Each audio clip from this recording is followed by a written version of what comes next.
Hello, my wonderful friend. Welcome to the VUS Learning English podcast. My name is Anna, and I am so happy you are here with me today. Here we learn English together. We do it slowly, we do it with kindness, and we do it with a lot of positive energy. Today we are going to talk about something that can feel a little scary. It is a topic that used to give me a lot of worry. The topic is small talk.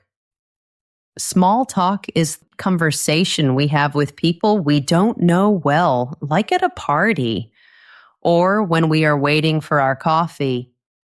For many people, this is very difficult. It was very, very difficult for me. In this episode, I want to share my story with you. I want to tell you why I had to learn small talk, and I want to show you how I learned to do it. I will teach you simple, easy ways to make small talk feel better. Not scary, but easy. And maybe, just maybe, even fun. Thank you so much for joining me today. Your time is a gift, and I am grateful you are choosing to spend it here. Before we begin, I have a small invitation for you. If you enjoy our time together today, please think about subscribing or following the podcast. It is a simple way to support our channel. It helps us reach more English learners, just like you, all around the world. Thank you for that. And I have a question for you. Where are you listening from today? Please tell me in the comments. I love to see where our friends are in the world. It makes me feel connected to you all. Okay, are you ready? Let's begin our journey together. Imagine this situation. You are at a party. There is music playing. There are many people talking and laughing.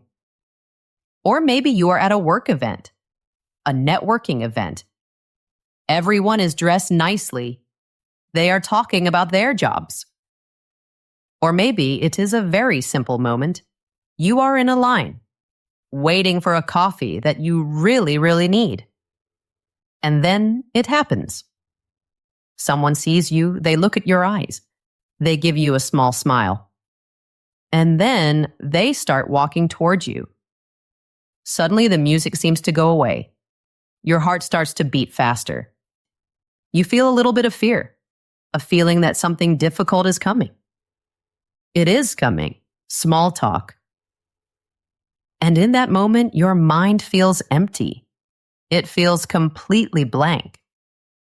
You are thinking about your day. You were thinking about a funny movie. But now all those thoughts are gone. They just disappear. And you are left standing there. You are smiling. But your smile feels strange. It feels like it is not real. You worry your face might break. You're trying so hard to remember. How do normal people talk to each other? What do they say? You feel trapped. You feel like you are in a little box and you cannot get out. All you can think is, how do I escape? How do I get out of this conversation? Does this feel familiar to you? Have you ever felt this way? If you have, I want you to know something. You are not alone. I have felt this way many, many times. For a big part of my life, this was my story. Let's be honest with each other. Maybe you feel that talking to a stranger is very painful. Maybe you think you would prefer to go to the dentist. Yes, a root canal might feel easier than making small talk at a party. I understand that feeling completely. It can feel fake. It can feel not real. It feels awkward and uncomfortable. And you are always worried. You are one question away from a terrible silence, a quiet moment where no one is talking. And that silence feels like it lasts forever. It feels like 100 years. You might see small talk as a waste of time, something that has no point. a social game you have to play, and you just want to get through it. You want to escape. Or maybe, if you are lucky, you can have a real conversation, a deep conversation. But what if I told you something new? What if I told you that we have been looking at small talk all wrong? What if the purpose, the goal of small talk is not to be super interesting? What if the goal is not to be funny or smart? What if the goal is simply to make the other person feel good? What if the goal is to make them feel comfortable and relaxed? What if small talk is not a test of your personality? What if it is not a test to see if you are an interesting person? What if it is just a skill, a practical skill that anyone can learn, like learning to ride a bicycle or learning to cook? And what if there is a simple formula for it? A repeatable set of steps you can follow. 1, 2, 3. Today, I am going to show you how to change your mind about small talk. We will reframe this whole idea together. I will give you the exact words to say.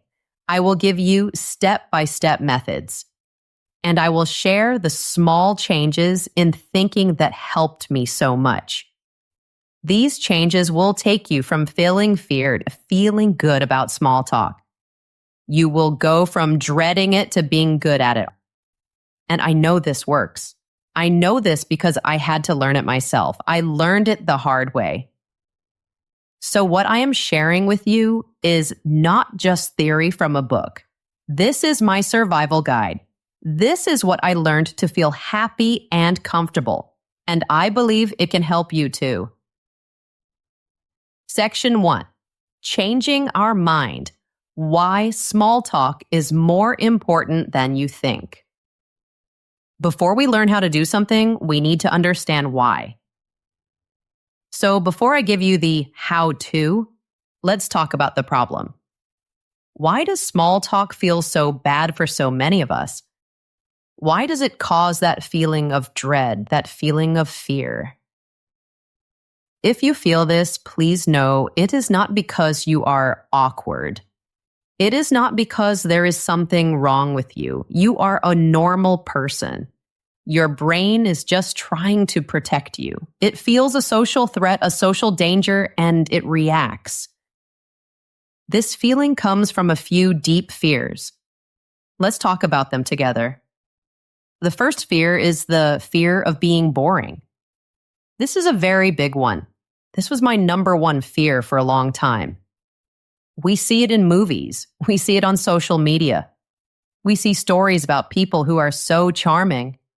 They are so witty and funny. They have a million amazing stories to tell. And we feel pressure. We feel this big pressure to be like them. We feel we have to perform. We have to be entertaining. We have to be a human highlight reel, a collection of our best moments. So the second we open our mouths, it feels like an audition. It feels like we are trying to get the job of interesting person. This pressure is so strong. It is so heavy. We worry so much about what to say next. What is the next interesting thing I can say? We worry so much that we cannot listen. We cannot truly hear what the other person is saying. The conversation becomes a game. And in this game, we are just trying to survive. We just want to get to the next turn without making a mistake. It is not fun. It is stressful. The second fear is the fear of being intrusive. Intrusive means asking questions that are too personal.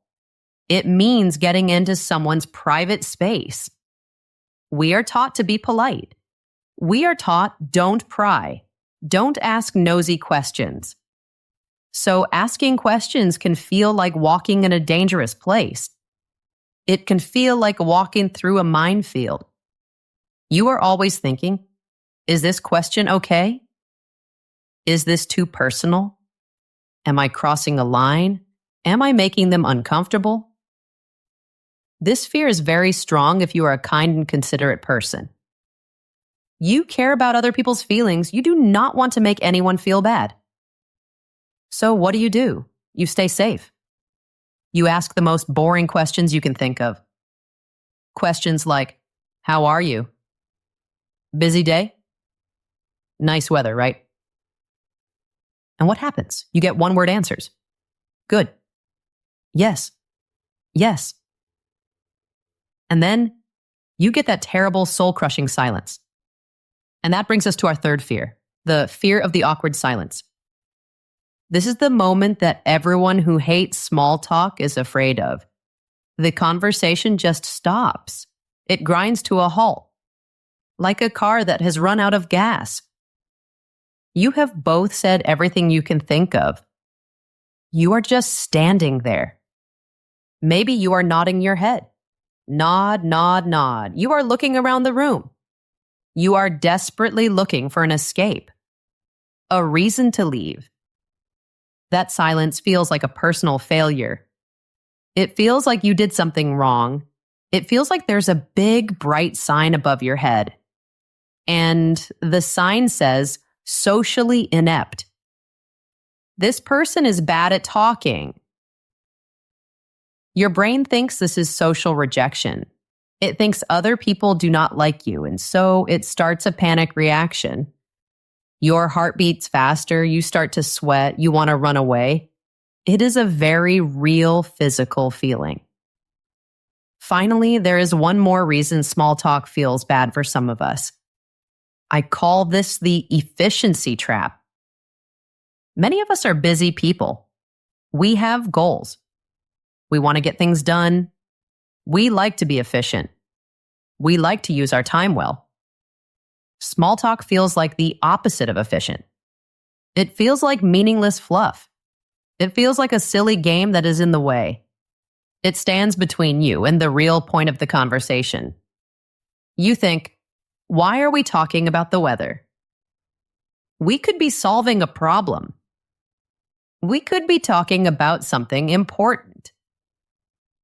I understand this last point so much. I understand it on a deep cultural level. Where I grew up, small talk is not common. It is very rare. People are direct. They are to the point. If you ask, how are you? You need to be ready, be prepared, because you are going to get the real answer, the true, honest, complete answer. They will tell you if they are happy. They will tell you if they are sad. They will tell you about their problems. So when I first moved to Canada, I was very confused. I was baffled. People would pass me in the hallway at work. They would smile and say, "Hi, how are you?" So I would start to tell them. I would say, "Well, my morning was a little stressful because..." But they were already gone. They were walking away. I realized they did not want the real answer. They just wanted me to say, "Good, thanks. How are you?" And then we both move on. At first, this felt very strange to me. It felt superficial. It felt fake. It felt like a total waste of breath. A waste of my time. Why did they even ask? I wondered. But I was wrong. I was completely misunderstanding the purpose, the reason for this ritual. It took me years to understand. Years of watching, listening, and learning. I learned that in many cultures, like in Canada and the United States, small talk is not a wall. It is not a barrier to connection. It is the bridge. It is the bridge to connection. And my friend, this is the most important idea I will share with you today. This is the single biggest mindset shift you need to make. Are you ready? Small talk is not a conversation. It's a signal. Let me say that again. Small talk is not a conversation. It is a signal. Think about it like this. Imagine two friendly dogs. They meet for the first time in a park. Do they immediately start playing a game? No. They go through a little ritual first. a little ceremony. They sniff each other. They wag their tails. They use their body language. What are they saying with their bodies? They are sending signals. The signals say, I am friendly. I am not a danger. I am safe. We can relax now. Small talk is the human version of that tail wag.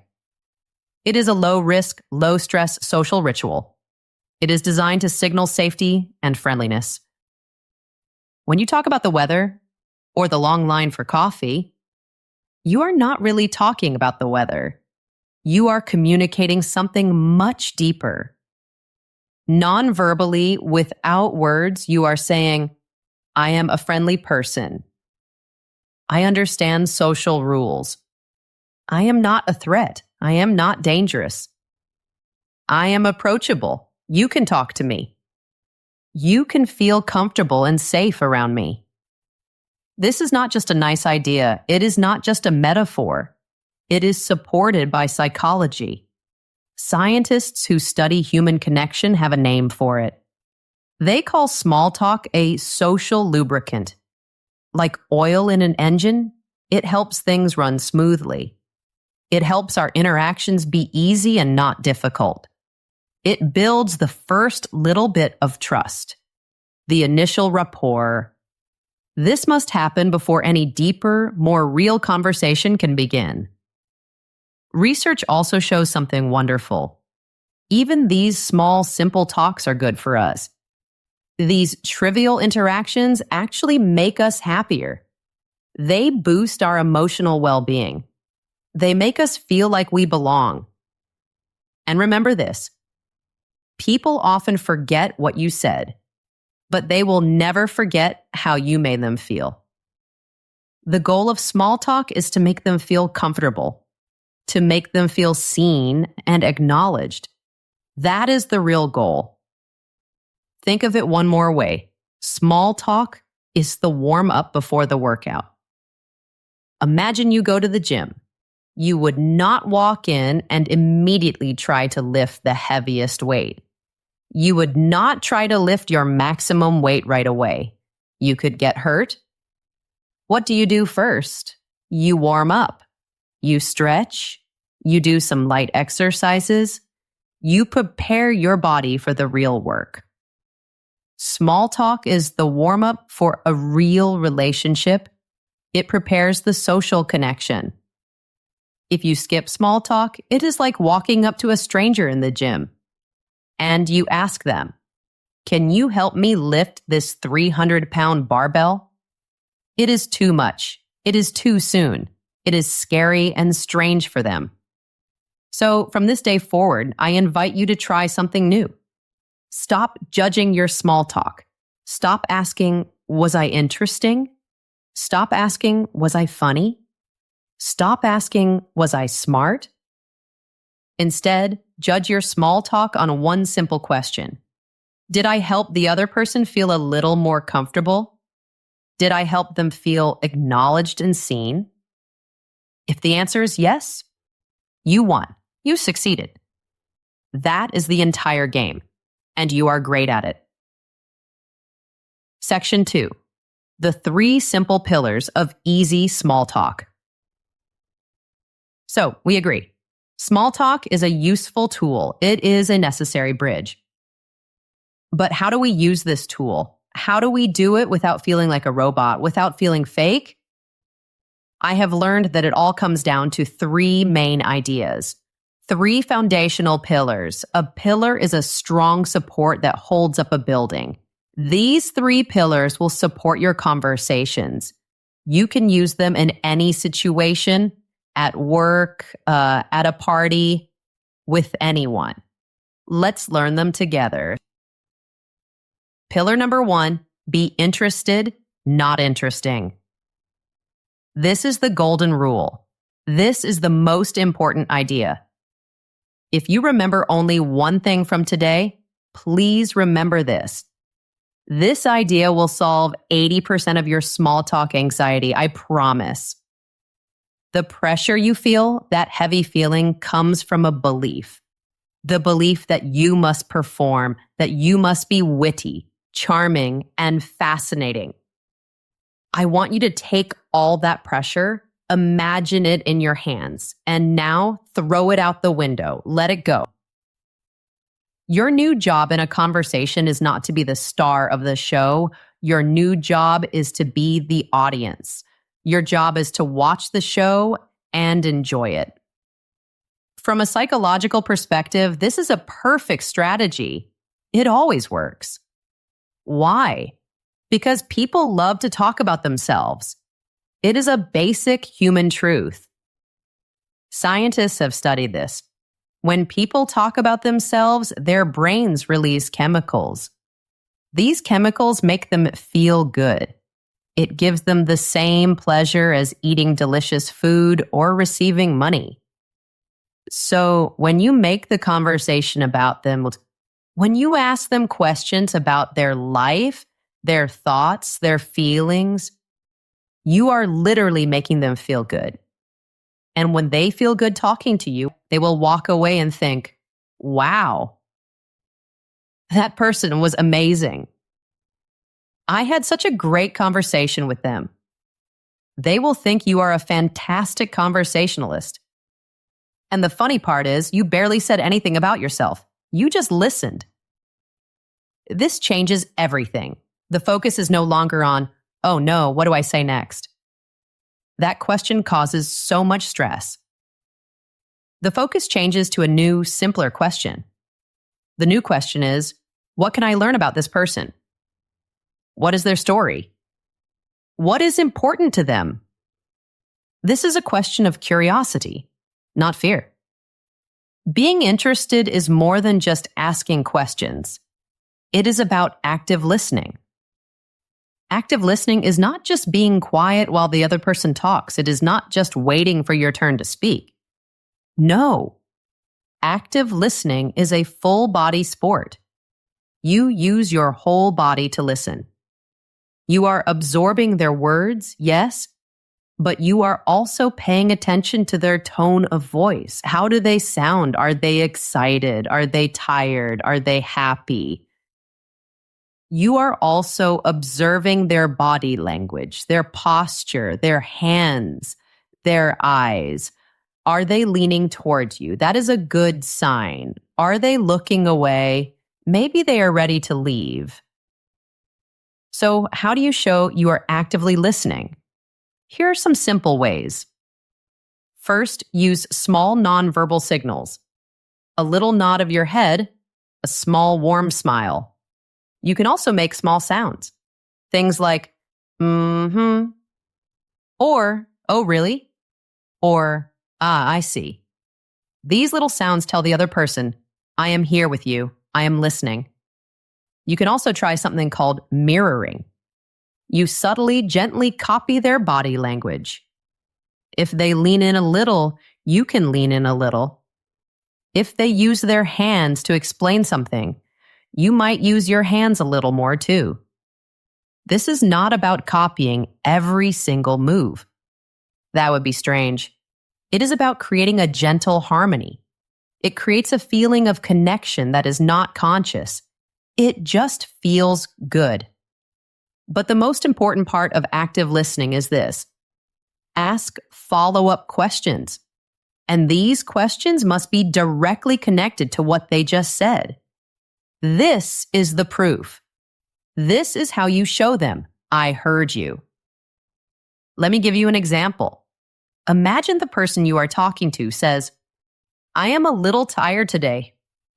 I was up late last night. I was working on a project for a client in Germany.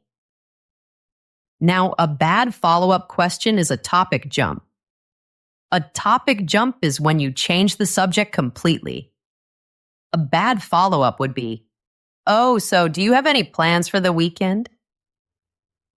Do you see how that is a jump? The person offered you information about Germany, about a project, about being tired, and you ignored it all. That makes them feel like you were not listening. Now, let's try again with active listening. The person says, I am a little tired today. I was up late last night. I was working on a project for a client in Germany. An active listener's follow-up question would pick up a thread. You could say, "A client in Germany? That sounds interesting. Do you have to work with difficult time zones?" Or you could say, "A big project, I see. Is it something you are excited about?" Do you feel the difference? In the second version, you are showing them you heard the details. You are continuing the story they started. You are building the bridge together. That is pillar number 1. Be interested, not interesting. Now for the second pillar. Pillar number 2, the question statement question sandwich. Okay, so being interested is great. But if you only ask questions, it can feel like an interrogation. It can feel like you are a police officer. Question, question, question. That can make people uncomfortable. But if you only make statements about yourself, it is a monologue. It is a speech. It is not a conversation. A good conversation is like a game of catch. You throw the ball to them. You ask a question. They catch it and throw it back. They answer. Then maybe you hold the ball for a moment. You make a statement. And then you throw it back to them. You ask another question. The key to a balanced, natural conversation is to go back and forth. You ask and you share. A very easy way to remember this rhythm is the QSQ sandwich. Q stands for question. S stands for statement. So it is question, statement, question. It works exactly like it sounds. Let's break it down into 3 simple steps. Step 1. Question. You ask an open-ended question. An open-ended question is a question that cannot be answered with just yes or no. It invites a longer answer. These questions often start with words like what, how, or why. Step 2. Statement. After they answer your question, you make a statement. This statement should be brief, and it should be related to their answer. This is where you share a small piece of yourself, a thought, an experience, a feeling. This shows that you are also a person in the conversation, not just an interviewer. Step 3. Question. You finish your turn by asking another follow-up question. This passes the conversational ball back to them. It invites them to share more. Let's look at a before and after example. Imagine you are at a company party. You are talking to a colleague you don't know well. Here is the bad version. This version only uses questions. It is an interrogation. You. Do you like working here? Them. Yeah, it's pretty good. You. Are you on the marketing team? Them. No, sales. You. Oh, busy this quarter? Them. Yes. And then the awkward silence. You both look for someone to save you. This is so painful to even read. Now let's try it again. This time, we will use the magic of the QSQ sandwich. You question, what has been the most interesting project you've worked on this year? This is an open-ended question. They cannot just say yes or no. Them. Well, we just launched a new campaign of the South American market. It was a huge challenge, but it was also really rewarding. Now it is your turn. You need to make a statement. You statement. Wow, that sounds fascinating. My team looked at that a little bit when we were analyzing market data. I was really surprised by the unique consumer behavior in Brazil. You connected your experience to their experience. You shared something small. You question. What was the biggest surprise you found when you started working in that market? And you pass the ball back to them with another open-ended question. Can you feel the difference? Can you feel how much better that is? The first conversation is a series of closed doors, dead ends.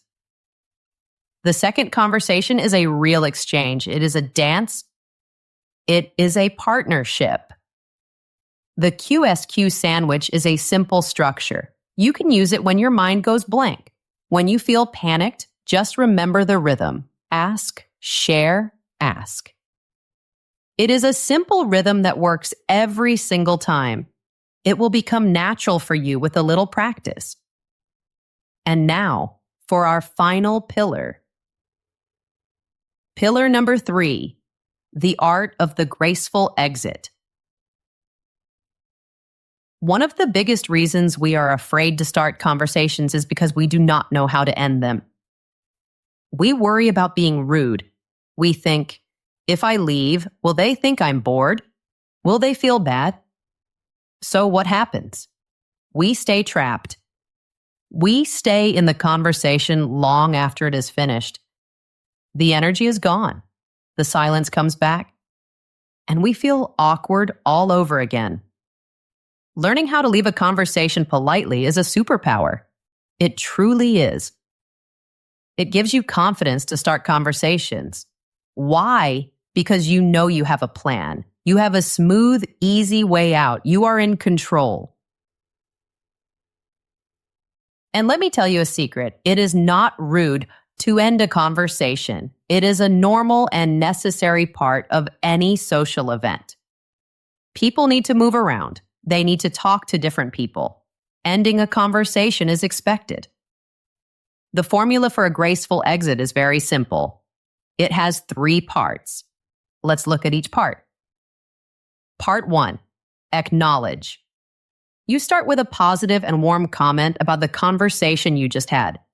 You acknowledge the connection you made. For example, it was so nice talking with you. Part 2, reason.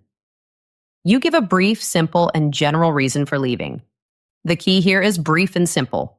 You do not need a long, complicated story. Something like, I am going to get a drink, is perfect. Part 3, future mention. You end with a warm, forward-looking statement. This shows that you enjoyed the connection and are open to connecting again. Something like, I hope you enjoy the rest of the party. Let me give you some exact phrases. You can memorize these. You can practice them. Having these phrases ready in your mind is like having a key in your pocket. The key lets you open the door and leave whenever you want. Here is phrase number 1. Well, it was so great talking with you about the new campaign. I am going to go grab another drink before the next speaker starts. But it was a real pleasure to meet you. Here is phrase number 2. I really enjoyed hearing about your trip to Japan. I promised myself I would try to meet a few new people tonight, so I should probably get going. Hopefully, I will see you again later. Here's phrase number 3. Thank you so much for the chat. I need to go find my colleague before we head out of here. But I hope you enjoy the rest of the night. The most important part of this is your delivery. You must say it with a warm smile. Your tone of voice should be friendly and kind. This is not a rejection. You are not saying, I don't want to talk to you anymore. You are simply making a transition. You are moving from one part of the event to another. By having these phrases ready, you will never feel trapped again. You have the key. You are in control. And that feeling of control will give you the courage to start. Okay, my friend. We have talked about some big ideas. We talked about changing our mindset about small talk. And we learned the 3 pillars to build a good conversation. Be interested, not interesting. Use the QSQ sandwich and know how to make a graceful exit. But I know what you might be thinking. Anna, this is great information, but what do I actually say? What are the first words out of my mouth? Do not worry. We are going to talk about that next. I am going to give you a phrase book, a collection of easy sentences for many different situations. But before we do that, I would love to hear from you. I want to create a safe space for us to share. What is the most awkward or difficult small talk situation you have ever been in? Tell me about a time when you felt really uncomfortable. Maybe you confused a very important person with a waiter. It happens. Maybe you said the wrong thing and felt your face turn red. We have all been there. If you feel comfortable, please share your story in the comments. Reading your experiences helps me understand what you are truly struggling with. It helps me create more podcast episodes that solve your real-world problems. And it helps us all remember that we are not alone in these feelings. Let's support and encourage each other. Section 3. Your easy phrase book for any situation. All right, let's build your toolkit. Let's create your arsenal of phrases. Often the biggest and hardest step is the first one. Starting the conversation. Just not knowing what to say can stop us from trying at all. So we're going to fix that problem right now. This is your practical guide. Your job is not to memorize everything. No, that is too much pressure. Your job is to read or listen and pick just a few phrases. Pick the ones that feel natural for you, the ones that sound like you. Then you can practice them. Let's start with the easiest situation. Scenario number 1, the very short encounter. This is when you are with someone for only a minute or two, like in an elevator, or waiting in line for coffee, or in a short taxi ride. The goal here is not to have a deep conversation. The goal is simply to be a friendly human, to acknowledge the other person's existence, to signal friendliness and safety. So instead of looking at your phone, which is what most people do, you can try one of these very simple things. First, you can comment on your shared reality. This is the easiest and safest option in the world. You are both in the same place at the same time, experiencing the same thing. Talk about that thing. For example, if you are in a very slow elevator, you can smile and say, "This elevator is taking its time today, isn't it?" If you're in a long line for coffee, you can say to the person near you, "Wow, this coffee must be really good if everyone is waiting." Or, "Have you tried their new seasonal drink? I'm curious about it." If the weather is very hot or very cold or very beautiful, you can say, "I cannot believe how beautiful the weather is today. It makes it hard to be inside." Or, "Wow, it is really cold out there today." Another easy option is to offer a simple greeting. A warm, genuine smile and a simple "good morning." Or, "How's your day going so far?" is perfect. Most people will give a short positive reply. "Good morning to you too." "It's going well, thanks." And that's it. That is the whole interaction. Goal achieved. Success. The main lesson for these short moments is this: less is more. A small, warm gesture is enough. You are just a friendly lighthouse for a moment. You are signaling, "I see you, fellow human, and I wish you well on your journey." It is a small act of kindness. Okay, let's move to the next level. Scenario number 2, the workplace. This is the talk you have in the office kitchen, or in the moments before a meeting starts. This kind of small talk is very important. It can turn the people you work with, your colleagues, into your allies, your supporters, your friends. This is how you build trust. And that trust makes working together much easier. It makes your whole work life more pleasant and happy. What are the best topics for work? The safest and best topics are about life outside of work. Or you can talk about light, positive parts of work. Avoid complaining or gossip. Keep it positive. Let's talk about weekend or time off questions. These are always great. If it is a Friday, you can ask, do you have any fun plans for the weekend? Or, looking forward to the weekend? If it is a Monday, you can ask, how was your weekend? Or, did you do anything exciting over the weekend? And here's a bonus tip, a pro tip. If on Friday they told you they were going hiking, on Monday you can ask, how was that hike you were planning? Did you have a good time? This shows you listened and you remembered. This is a very powerful way to build connection.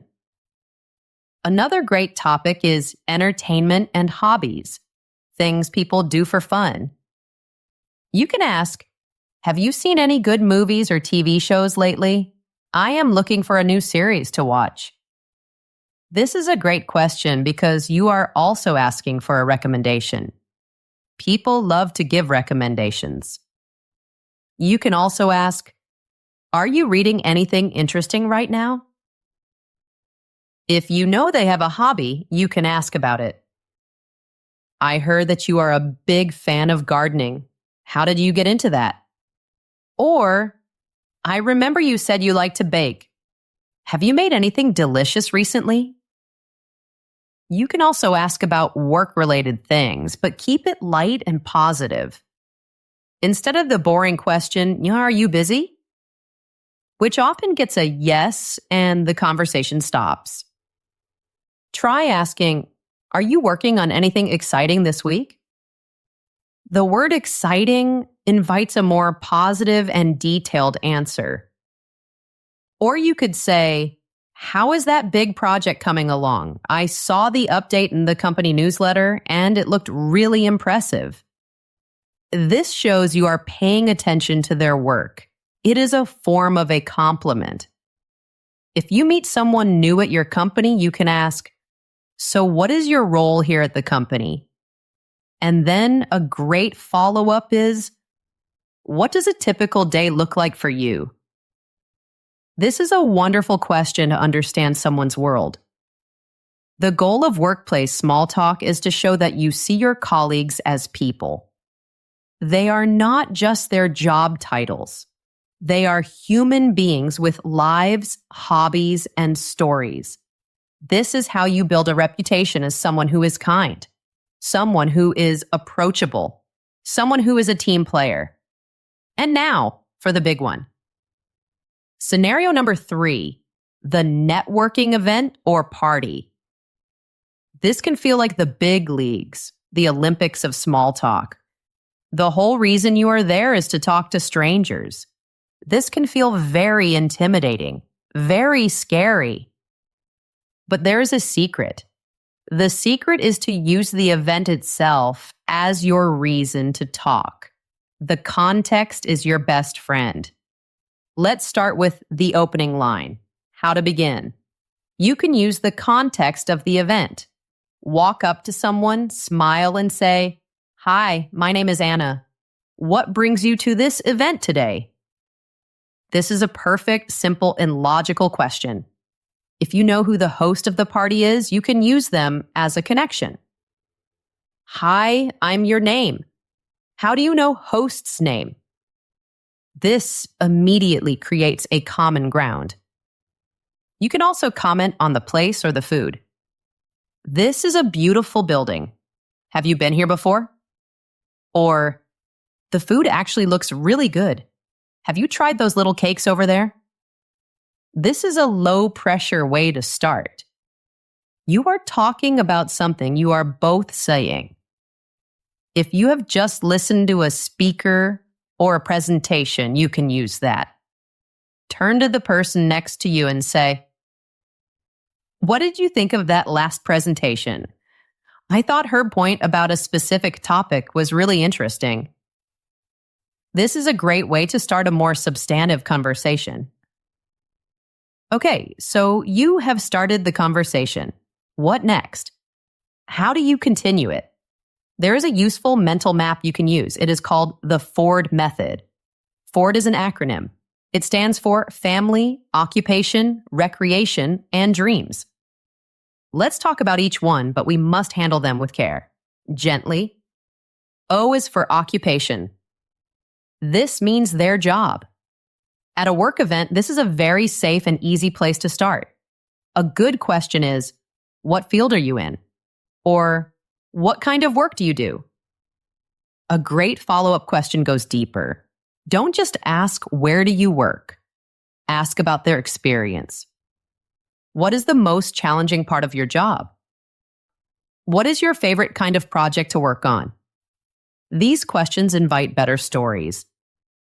R is for recreation.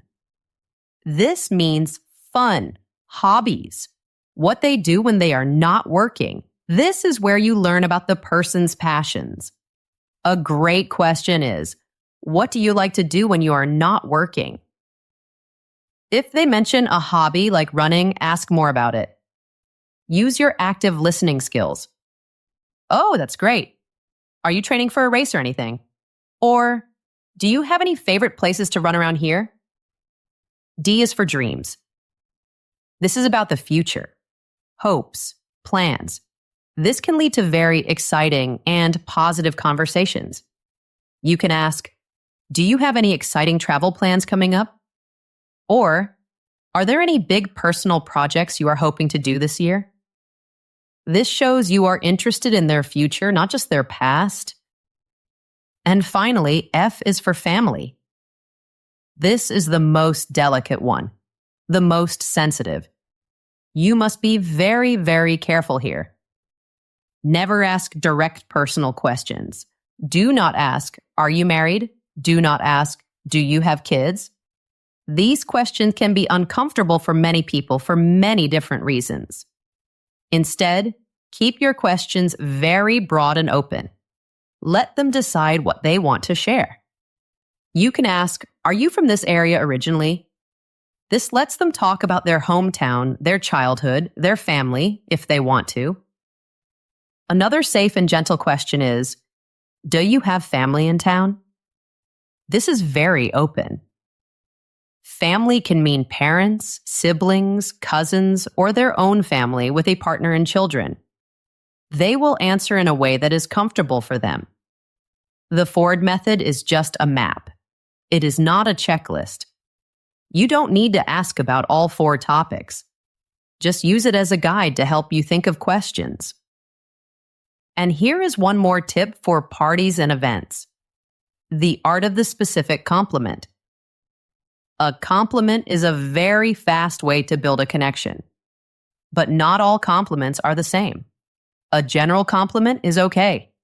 A specific compliment is powerful. For example, after someone gives a speech, a bad, general compliment is, nice talk. It is nice, but it is forgettable. A good specific compliment is, that was a great presentation. The way you used that story about the boat to explain the supply chain problem made it so easy to understand. Wow, can you feel the power of that? The person feels seen. They feel understood. They feel that you really listened. This validates them. It makes them feel good. And it opens the door for a much better conversation. And finally, let's talk about a special situation. Scenario number 4, when you are an introvert or feel socially anxious. My friend, if you are an introvert, I see you. If you have social anxiety, I understand you. These events can be so draining. They can take all of your social energy very quickly. People often give advice like, just be yourself. For me, that was not helpful advice. When I felt anxious, myself wanted to be at home reading a book. You do not need platitudes. You need a strategy, a real plan. Here's a plan for you. First, set a small, achievable goal. Do not tell yourself, I have to be the life of the party. That is too much pressure. Instead, give yourself a small, concrete mission. For example, I will start a conversation with 2 new people tonight. After that, I have permission to leave. Or, I will stay at this party for 45 minutes. Then I can go home. This makes the big, scary event feel small and manageable. Second, find a prop. A prop is an object you can hold and use. Get a drink. It can be water or juice. Get a small plate of food. Having something in your hands gives you something to do. You don't have to worry, what do I do with my hands? It also gives you a reason to move around the room. I'm going to get another napkin. Or I'm going to put my empty cup away. It is a small trick, but it really helps. Third, look for the ally in the corner. Scan the room. Look around. Do not look at the big, loud groups of people laughing. That can feel intimidating. Instead, look for the other people who are standing alone. Look for the person looking at their phone, looking a little nervous. They are your people. They are probably feeling just as nervous as you are. They will likely be so happy and relieved that you were the brave one, that you were the one who came to say hello. Starting a conversation with another quiet person is often much easier. Finally, have your escape plan ready. Before you even walk into the event, decide on your exit plan. Decide on your departure time. Tell yourself, I can leave at 8:45 p.m. no matter what. It is my choice. Knowing this is so freeing. It is so liberating. It gives you the mental strength to engage, to talk, to try. Why? Because you know there is a finish line. You know you are not trapped forever. You are in control of your time and your energy. Section 4, Advanced Skills. Becoming a great connector. Once you feel comfortable with the basics, once you have practiced the 3 pillars, and you can move to the next level. This is where small talk changes.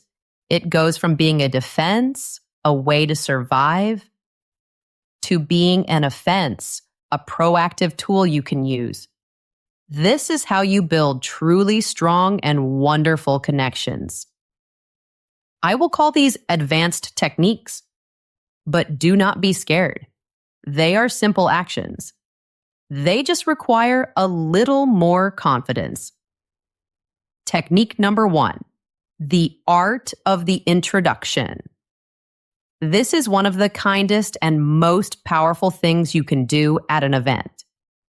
Here is how it works. You are talking to someone. Let's call her person A. You have a nice conversation for a few minutes. Then, instead of just using your graceful exit, you see another person you know, person B, standing nearby. You wave person B over. You say, "Hey B, please come over here. I want you to meet someone." Then you say, "Person B, this is person A. Person A was just telling me about her fascinating work in renewable energy." Then you turn to person A and say, "And person A, this is person B. He is working on a new green technology startup. I thought you two would have a lot to talk about." Let's stop and think about why this is such a brilliant, amazing move.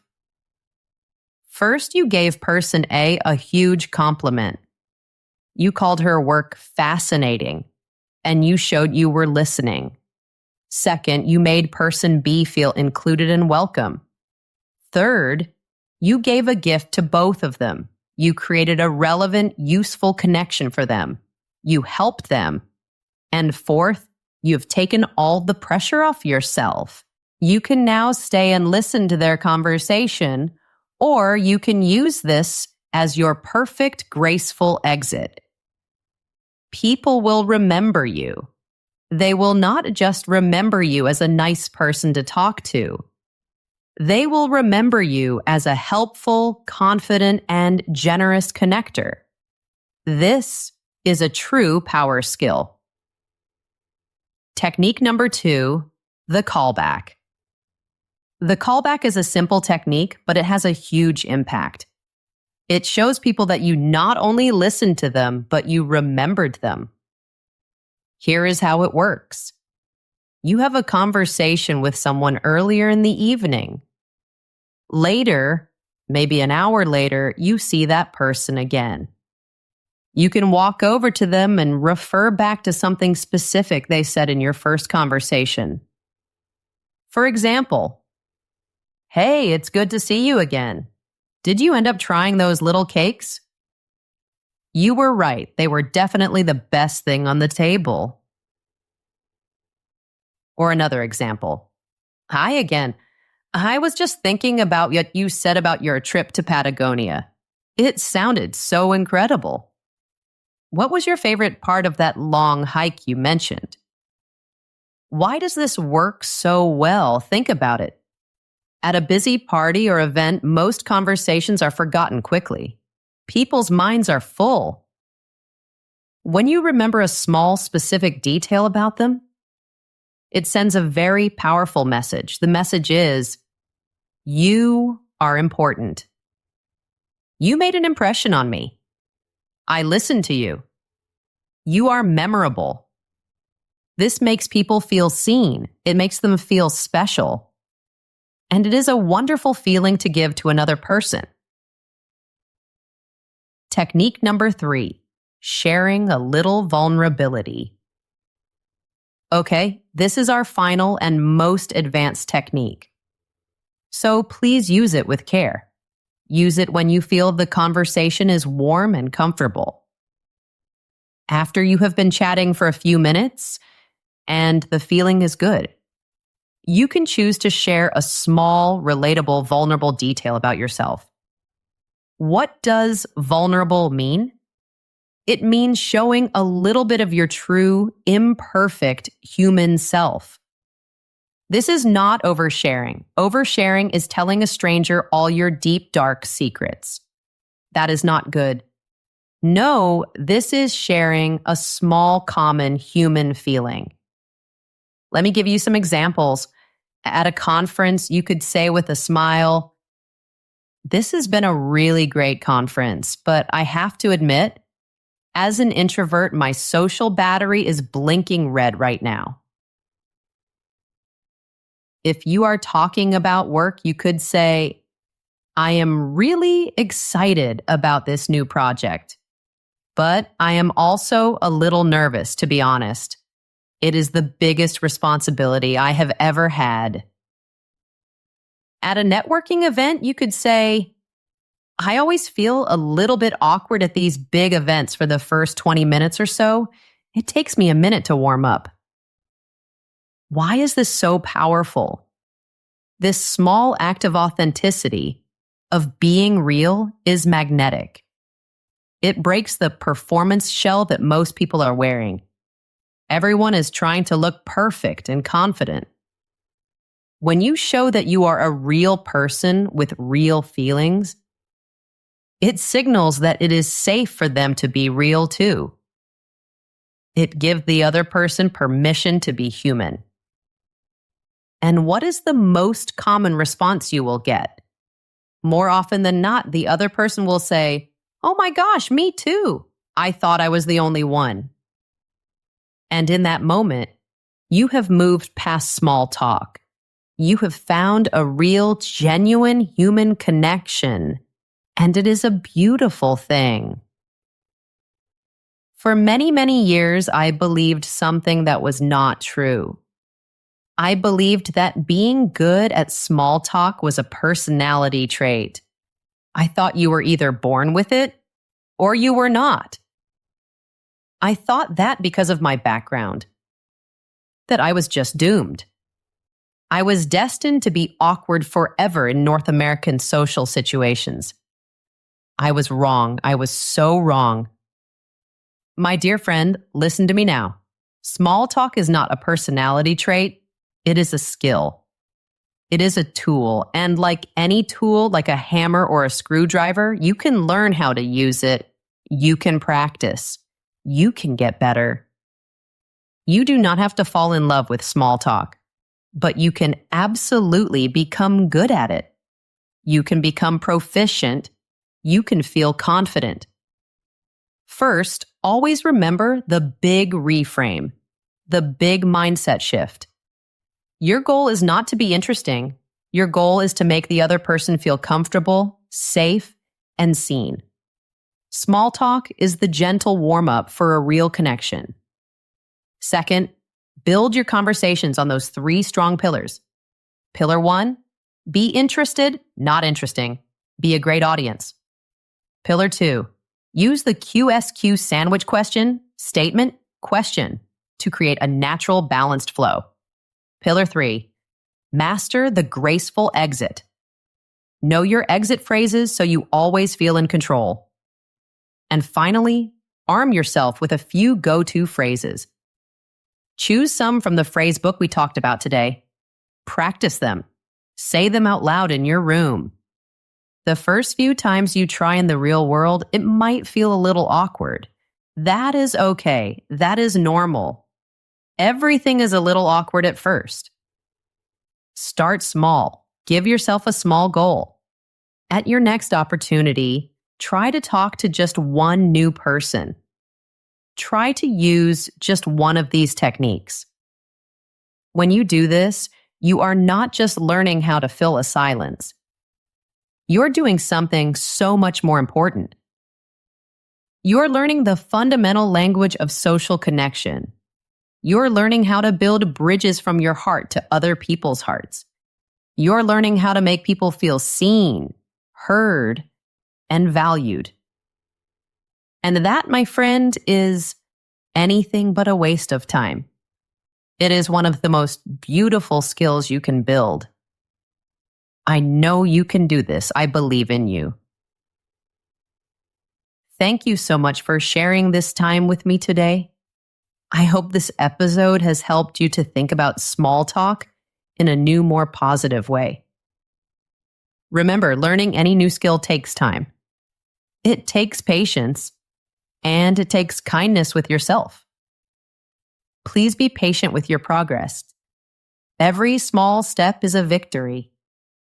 Every conversation you try is a win. Keep going. You are doing a wonderful job. If you found this episode helpful, I would be so grateful if you would like it or leave a positive review. It truly helps our podcast grow and find other learners who need this kind of encouragement. And please leave a comment and tell me one thing you learned today that you want to try. I would love to hear from you. Thank you again for being here, for your energy, and for your trust. It means the world to me. See you next time, my friend.